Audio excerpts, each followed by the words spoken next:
La educación fue y sigue siendo tan transmitida que está presente en toda sociedad y en todo momento histórico. En toda sociedad, hasta en la primitiva, encontramos que el hombre se educa. Se basaba en una educación por imitación y espontánea. Los pueblos carecían de maestros y de métodos pedagógicos, pero sin embargo el hombre se educaba. Su finalidad era las tradiciones y la preservación de la especie. En la Edad Antigua, desde la creación de la escritura, surgieron civilizaciones como la egipta, la griega y la romana, y durante esta época había muchas diferenciaciones sociales. El movimiento de las ciencias comenzaron a surgir. La Iglesia tenía mucha influencia en este aspecto. El aprendizaje en la práctica se basaba junto al maestro y la observación. Durante este periodo histórico, un altísimo porcentaje de la población era analfabeta. Las personas que sabían leer y escribir eran los clérigos, es decir, los hombres sabios y letrados y con estudios aunque no fuesen religiosos. La educación en la Edad Media se impartía inicialmente en las escuelas de los monasterios y se centraba exclusivamente en aquellos que iban a formar parte del clero. Era una enseñanza fundamentalmente memorística y algunos de ellos no sabían leer ni escribir, aunque aprendían de memoria los conceptos básicos y con ello era suficiente. Los futuros sacerdotes sí debían aprender a leer y escribir y en latín. Aquí se produce el traspaso histórico entre la Edad Media a la Edad Moderna. Aquí comenzó a cambiar el hecho de inclusión de todas las clases sociales en las escuelas, ya que en sus inicios solo podían formarse aquellos que tenían una adquisición económica alta.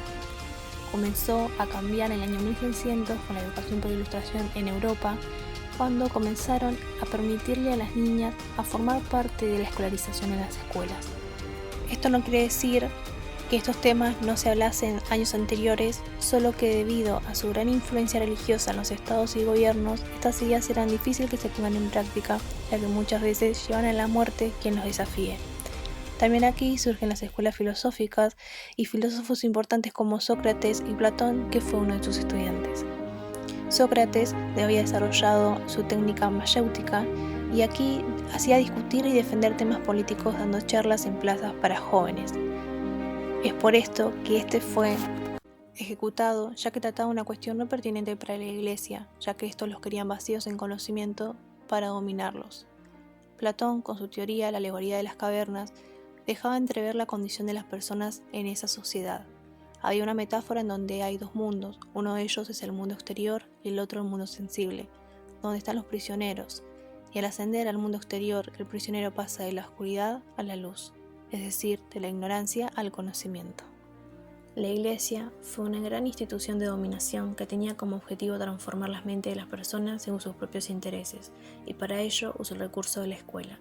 Por ejemplo, las escuelas residenciales para indígenas en Canadá, establecidas en 1884 por Ottawa y dirigidas por la Iglesia Católica, tenían como objetivo final la asimilación de los niños indígenas al catolicismo que habían sido arrancados de sus familias a la cultura dominante occidental. Se estima que 150.000 niños y niñas indígenas asistieron a estas escuelas y que 6.000 aproximadamente murieron en estas instituciones. Estos eran torturados con el objetivo de erradicar toda cultura indígena que tuviesen.